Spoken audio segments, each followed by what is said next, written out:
Lock कराऊंगे इसमें आगे। ये है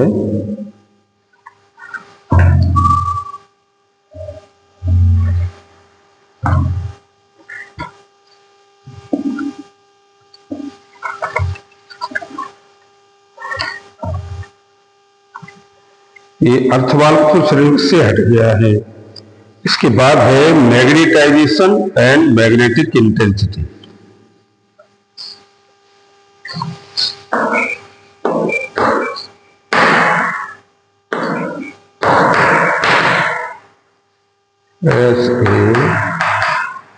SAPI1 एंड मैग्नेटिक इंटेंसिटी।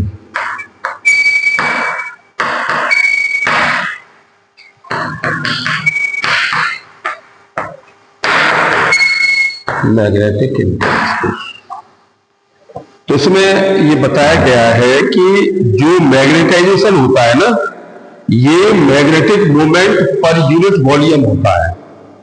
ये मैग्नेटाइजेशन में जो इसको हम एम, कैपिटल एम से रिप्रेजेंट करते हैं, और ये जो वैल्यू होती है एम की, ये होती है magnetic moment per unit volume. और ये हमारे पास कितना होता है? ये होता है NIA। अच्छा, ये कितना हो जाएगा? ये लेंथ और इंटू एरिया। देखो इससे ये कट गया, क्योंकि वॉल्यूम होता है लेंथ इंटू एरिया से। तो ये आपके पास आ गया number of turns per unit length into I, और इसको आप कह सकते हो N इक्वल टू N/N। तो ये आपके पास कितना आ गया? N I के साथ। तो ये स्मॉल n इंटू आई। आई हमारे पास है इलेक्ट्रिक करंट, आई हमारे पास इलेक्ट्रिक करंट है, और n हमारे पास नंबर ऑफ टर्न है, और ये पर यूनिट लेंथ पर यूनिट लेंथ का काम करते हैं। किसका काम करते हैं? पर यूनिट लेंथ को। तो इसे हम कैपिटल एम से रिप्रेजेंट करते हैं। अब इसके बाद इसकी हम एसआई यूनिट की बात करें, तो एसआई यूनिट कितनी हो जाएगी? इसकी एसआई यूनिट हो जाएगी एम्पियर, इसकी यूनिट होगी ampere per metre. SI unit अगर वो पूछता है आपसे इसकी, तो आप इसकी लिखेंगे एम्पियर पर मीटर। और इसको आप लिख सकते हैं A और L-1। A इसकी डायमेंशन हो गई AL-1 के साथ। अच्छा, दूसरा है इसमें मैग्नेटिक फील्ड।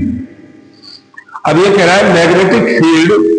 अब देखो, ये हमारे पास एक कॉइल है, ध्यान से समझना, एक कॉइल है ये, और हमने इसको एक बैटरी से कनेक्ट कर दिया।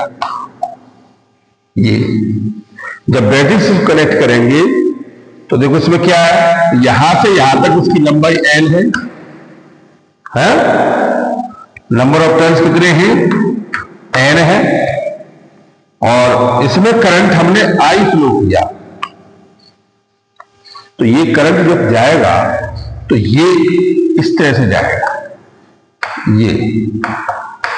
ये करंट इस तरह से फ्लो होगा, और ये इस तरह से करंट फ्लो होता हुआ, और ये बैटरी में से ट्रांसफर हो जाएगा पॉजिटिव से नेगेटिव की ओर। अब इसमें क्या है कि ये एम्पियर के लॉ को फॉलो करेगा।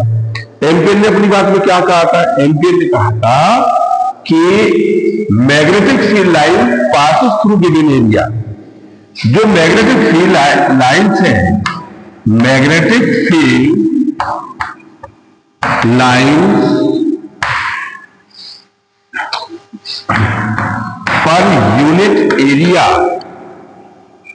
Is equal to epsilon naught sum of electric current, sum of electric current. तो अब देखो, ये हमारे पास है एम्पियर, तो एम्पियर ने अपने कहा कि टोटल सम जो है ये B ds, और ये किसके बराबर हो गया, mu naught sum of electric current, sum of electric current के। तो ये वैल्यू हो गई b, और ये b dot ds is equal to mu naught I, यही तो आ गया। और नंबर ऑफ रिवॉल्यूशन कितने हैं, n है। तो देखो ये b डॉट ds और इसको n म्यू नॉट आई। अब ये इसका एरिया कितना है, लेंथ के, तो देखो b बाहर आ गया और ds is equal to n और ये म्यू नॉट आई, और इसको हम कैलकुलेट करेंगे तो b इंटू एन और ये n म्यू नॉट आई, तो b की वैल्यू हो गई n पर unit length n into I के साथ, तो b की वैल्यू हो गई n म्यू नॉट आई के साथ। ये हमें मैग्नेटिक फील्ड मिली, किसमें, इस कॉइल में हमें मिली है एम्पियर के लॉ के द्वारा। तो देखो एक हमारे पास मैग्नेटिक फील्ड आई, ये किसकी, इंडक्शन कॉइल की है ना, और एक हमारे पास कौन सी है, एक हमारे पास है उसकी मैग्नेटिक फील्ड। भाई ये हमारे पास एक तो ये आ गई जिसको हम ओ भी कह सकते हैं, है ना, और एक जो हमारे पास है इसको आप कहोगे बी इज इक्वल टू ये कितना, ये म्यू नॉट एन आई। अच्छा, एक जो मैग्नेटिक फील्ड है वो रहेगी ये बी एम, और ये कितना हो जाएगा, mu naught into M, mu naught into M के साथ। अब कोई भी मैग्नेटिक फील्ड होती है तो एक तो करंट में होती है ना, और एक होती है हमारी किसमें, इसके आउटर में। तो इंडक्शन में टोटल फील्ड कितना हो गया, भाई टोटल फील्ड आपका आ गया बी इंटू और डीएम के साथ, ये नेट फील्ड हो गई इसकी। अब ये हमारे पास कितनी है, ये आपके पास है एन म्यू नॉट आई और प्लस म्यू नॉट एम के साथ। अब इसमें से म्यू कॉमन आ गया, तो देखो b is equal to mu naught common आ गया, तो ये एन आई और प्लस एम के साथ। एक तो ये आ गई mu naught N I plus M के साथ। अब इसमें इंटेंसिटी जनरेट हो जाएगा, कौन सा, मैग्नेटिक फील्ड इंटेंसिटी। और ये हमने क्या पढ़ा है, मैग्नेटाइजेशन। एम, और एम की वैल्यू कितनी थी, ये वाली थी, है ना, एम की वैल्यू कितनी थी, एन आई के साथ। तो अब ये हमारे पास नेट आएगा मैग्नेटिक इंटेंसिटी, वो कितना होता है उसे देख लो। इसको हम एच से रिप्रेजेंट करते हैं, किससे, कैपिटल एच से। तो हम इसे कह सकते हैं कितना, ये जो हमारे पास है ये वाला, ये एन आई, इसको आप एच भी कह सकते हो। क्या कह सकते हो इसको, एच, यानी कि एच इज इक्वल टू, इसे आप एन आई भी कह सकते हैं, एच इज इक्वल टू। तो देखो ये कितना हो गया, d is equal to mu naught और ये h प्लस m, यही तो आ गया। अब इसको इसके नीचे ले जाओ, d is equal to mu naught, तो ये h प्लस m, तो h इज इक्वल टू हो जाएगा b upon mu naught minus के m के साथ। ये हमें इंटेंसिटी निकल आई इसकी, मैग्नेटिक इंटेंसिटी। और जनरलाइज इसको हम, ये जो हमारे पास है ये वाली, ये मैग्नेटिक होती है सस्टेबिलिटी इनटू एच के साथ। जो हमारे पास ये मैग्नेटाइजेशन हमने निकाला है, इसको हम सस्टेबिलिटी, इसको हम बोलते हैं सस्टेबिलिटी। और सस्टेबिलिटी की वैल्यू इतने के बराबर है, इसको हम यहां लगा दें तो देखो ये हो जाएगा B upon mu naught minus के सस्टेबिलिटी इंटू एच। तो ये H plus susceptibility H is equal to B upon mu, और यहां से एच कॉमन आ गया, तो 1 plus susceptibility into B upon mu naught के साथ। ये यहां तक आ गया। भाई हमने इसकी वैल्यू को यहां लगा दिया और इसको इधर ले गए, तो ये 1 प्लस एच सस्टेबिलिटी पे आ गया, एच कॉमन आ गया। अब एच का वैल्यू हमारे पास कितना है, ये यहां पर हमारे पास कितना निकल आया, और इसको अगर हम ले जाए तो ये वैल्यू हो जाएगी b is equal to mu naught, और ये 1 प्लस एक्स इंटू एच के साथ। ओके, ये हमें मिला म्यू नॉट 1 प्लस, इसको हम कर लेंगे तो ये 1 प्लस सस्टेनेबिलिटी इंटू एच के साथ। एक बार और समझ लो इसको, b is equal to mu naught, और ये हमारे पास एक रिलेटिव टर्म होता है ये वाला, इसको आप कह सकते हो एक रिलेटिव टर्म में कितना, म्यू आर। ये mu R is equal to 1 plus sustainability, यही मैग्नेटिक फील्ड आपको पास हो जाएगी म्यू आर इंटू एच के साथ, म्यू आर इंटू एच के साथ। तो ये हमारे पास एक फॉर्मूला जनरेट निकल आया, और इस फॉर्मूले को हम जब भी क्लियर करेंगे तो ये जो वैल्यू है इसको हम इससे निकाल देंगे, तो ये कितना आ गया, b is equal to mu naught mu R into H के साथ। एक बार और समझ लो, ये हमारे पास इंडक्शन कॉइल है, इसमें दो मैग्नेटिक फील्ड होती है, एक इनसाइड मैग्नेटिक फील्ड, एक कॉइल में मैग्नेटिक फील्ड। टोटल b निकल के आता है तो b प्लस बी एम के साथ ये मैग्नेटाइजेशन पर काम करता है, और इसमें मैग्नेटाइजेशन कितना होता है, magnetic moment per unit volume, और इस पर हमने इसको निकाल दिया तो ये टोटल मैग्नेटिक फील्ड आ गई एन म्यू नॉट आई प्लस म्यू नॉट एम के साथ। अब इतना हमने निकाल कर लाए तो ये वैल्यू हमारे पास इतनी आ गई। अब हमने इसको टोटल ऐड कर दिया तो ये हमारे पास कितना आ गया, बी प्लस एम के साथ, तो ये वैल्यू आ गई ये, और जब इसमें से हमने इसको बी लिया तो कॉमन आ गया, तो एच प्लस एम के साथ, तो H is equal to B mu naught minus M के साथ, तो एच ये इज इक्वल टू हो गया इतना, इसको इधर ले गई तो इतना निकाल के ले आए, और ये हमें इस तरह से m is equal to sustainability h होता है, इस वैल्यू को हमने यहां लगा दिया, तो ये h 1 plus sustainability b upon mu naught, तो b is equal to mu naught 1 plus sustainability into h के साथ, और इसे आप लिख सकते हैं कितना, b is equal to mu naught mu R और h के साथ। आप इतना इसमें रिटर्न कर सकते हो उसको, राइट। और ये जब इतना हो जाएगा आपके पास तो आप इसे इतना भी लिख सकते हो, mu is equal to mu R और 1 प्लस सस्टेनेबिलिटी के साथ, ये भी लिखा जा सकता है।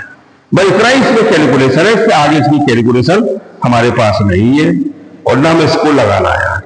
इसके बाद इसमें प्रॉपर्टियां आती है, मैग्नेटिक प्रॉपर्टियां। तो मैग्नेटिक प्रॉपर्टी को जब भी हम निकालेंगे तो ये हमारे पास डिफाइन कराएगी, ये 3 टाइप की होती है, एक डाईमैग्नेटिक होती है, एक पैरामैग्नेटिक होती है, और एक होती है फेरोमैग्नेटिक। अब इन तीनों थ्योरी के बारे में हम रीड कर लें। ये बिठा दो।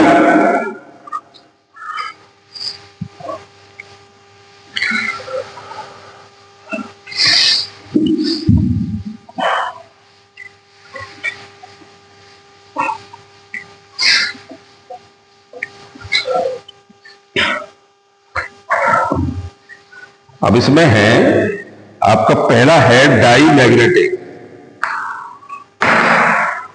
डायामैग्नेटिक।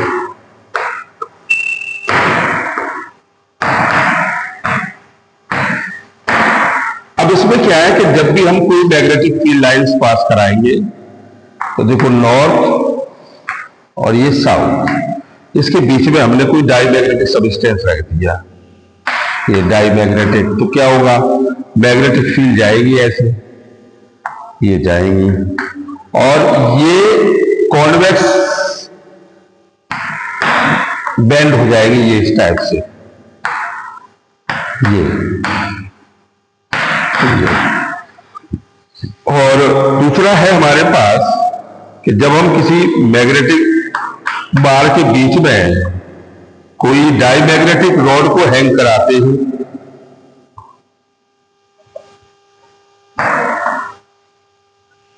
तो ये नॉर्थ और ये साउथ को खड़ा होता है,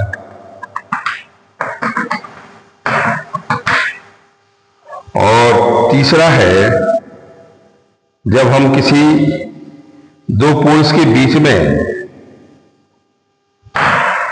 और कोई भी पॉट ये प्रेजेंट कर देते हैं ये नॉर्थ और साउथ में, तो ये हमारे पास ये वाला सरफेस बनता है, स्ट्रॉन्ग होता है। और ये मैग्नेटिक फील्ड लाइन से हैं।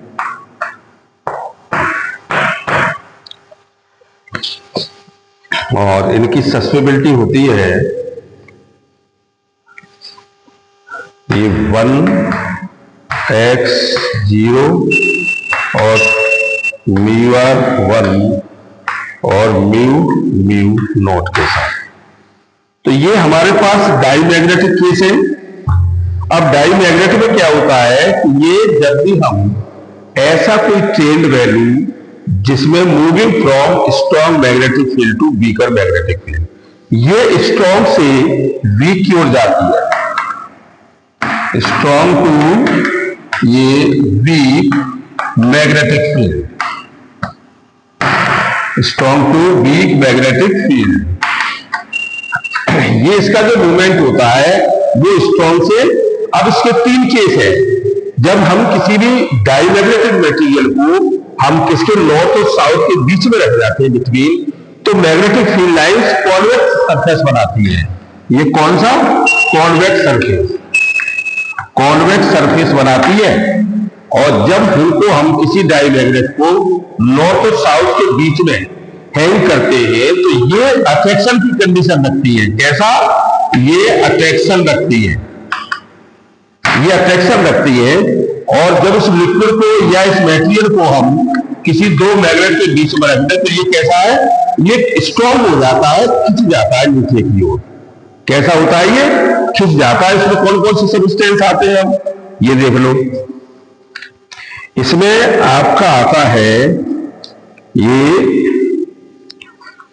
Sodium chloride, water, copper, bismuth. इसमें मटेरियल हो गया आपका बिस्मिथ और कॉपर, लेड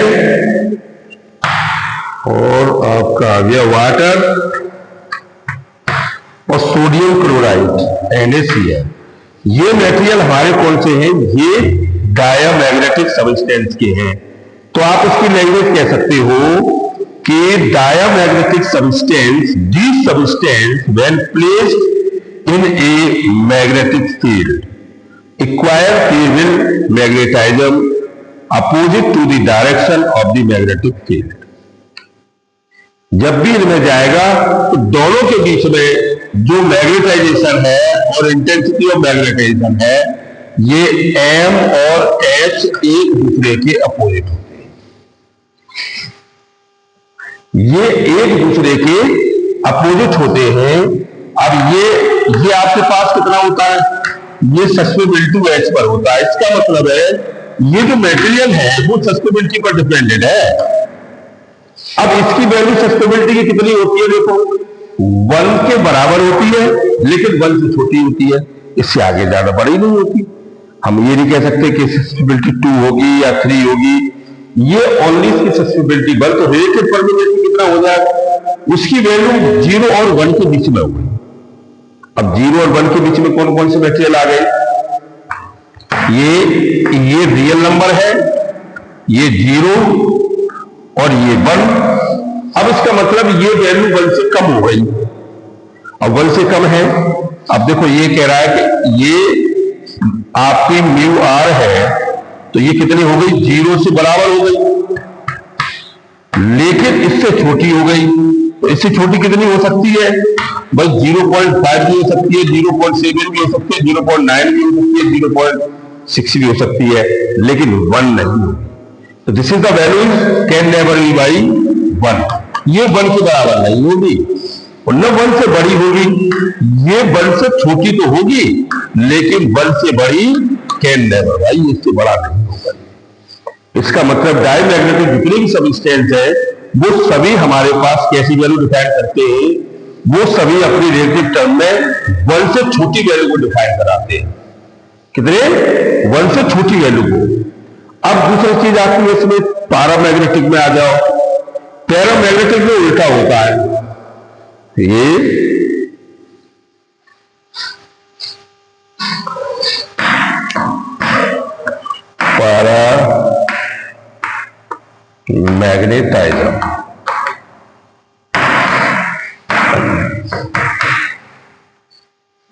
अब पैरामैग्नेटाइजर में आप चले जाओ तो उसमें उल्टा ही हो जाएगा।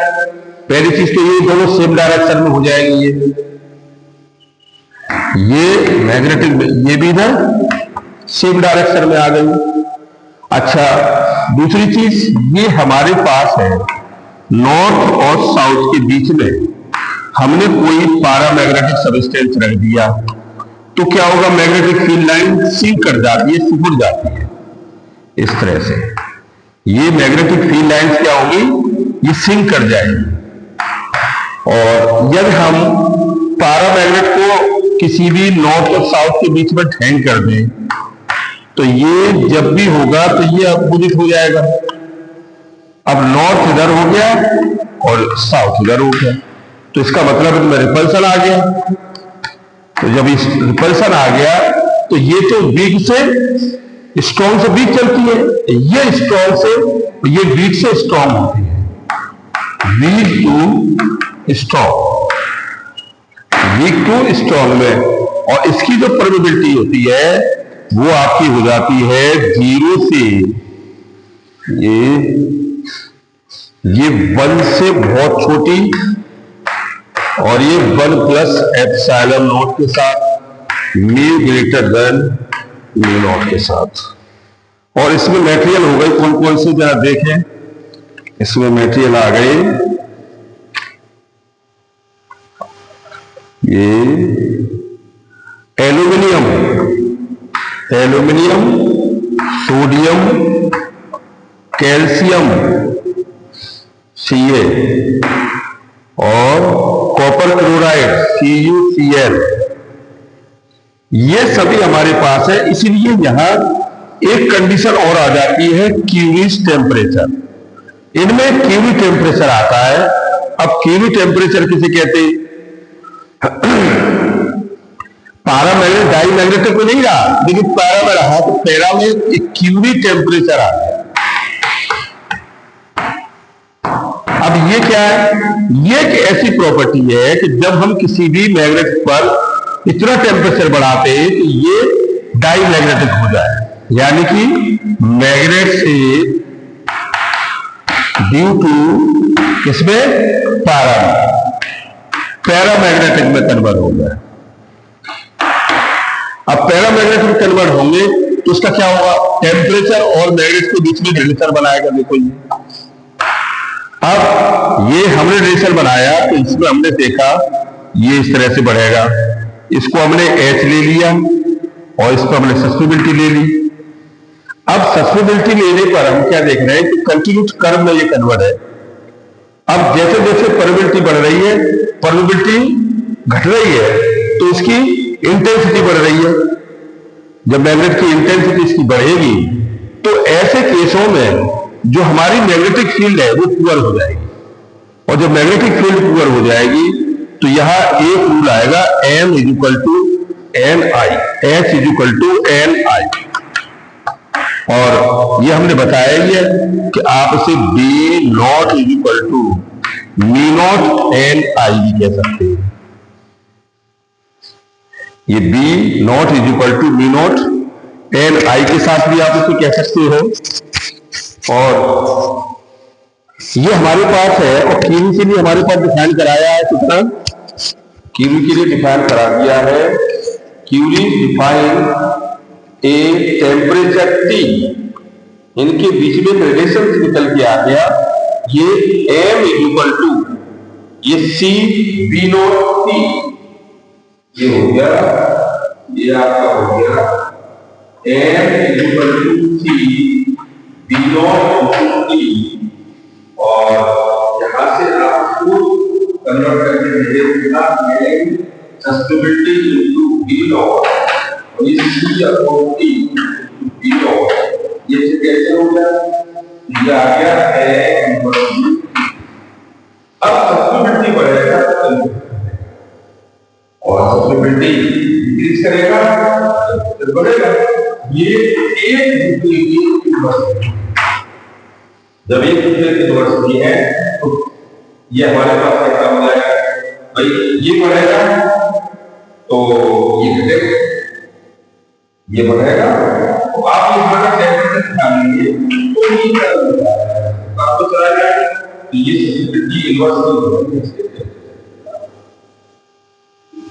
और ये क्यों टेम्परेचर में अपनी बात रखा था कि जब भी हम मैग्नेटिक फील्ड लाइन लाते हैं तो ये सारी चीजें हमारी जनरेट होती है।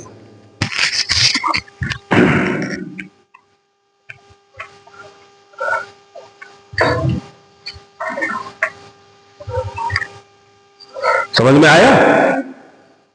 तो ये सारी चीजें हम देख रहे हैं, ये सारे फैक्टर जो है हमने डायमैग्नेटिक को देखा, पैरामैग्नेटिक देखा, इसके जस्ट अपोजिट है। लेकिन आप इसमें 2-3 कंडीशन इसकी लिख दोगे तो आप कह सकते हो कि फर्स्ट केस है इसमें डायमैग्नेट कि ये स्ट्रॉन्ग से इक्वल मूवमेंट करती है, कर्व बनाती है। जब हम किसी डायमैग्नेट को नॉर्थ और साउथ में हैंग करते हैं तो इनमें अट्रैक्शन आ जाता है। तीसरा, जब हम इस दोनों के बीच में इसी मैटेरियल को रखते हैं तो ये सिंक कर जाती है।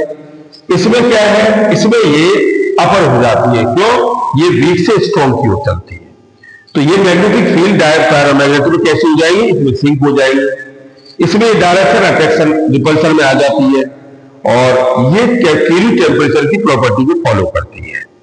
आप ये 3-4 चीज लिख दो तो आपकी पैरामैग्नेटिक भी हो गई और डायमैग्नेटिक। ये क्यूरी टेम्परेचर को फॉलो नहीं करती तो आप इसमें लिख सकते हो कि does not follow of the Curie temperature, do not law of Curie, ये क्यूरी के लॉ को फॉलो नहीं करती, जबकि पैरामैग्नेटिक हमारे क्यूरी के लॉ को फॉलो करती है। इसमें आपका है बिस्मथ है, कॉपर है, लेड है, पानी है, सोडियम है, इसमें आपका एल्यूमिनियम है, सोडियम है और ये कैल्शियम है, कॉपर क्लोराइड है, CuCl2 और मैग्नेटिक D2 पैरामैग्नेटिक में। ये सारी चीजें हमारी किसमें आती है, ये पैरामैग्नेटिक में मूवमेंट करती है। अच्छा, अब इसमें बचा फेरोमैग्नेट। अब फेरोमैग्नेट को हम कल देंगे, ये आज इसमें इतना ही है। इसके बाद हिस्टीरियस आ जाएगा तो ये चैप्टर खत्म।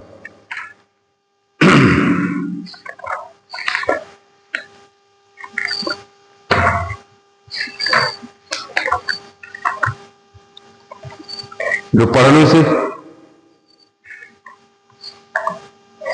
मेरी बुक है इसमें से आती है।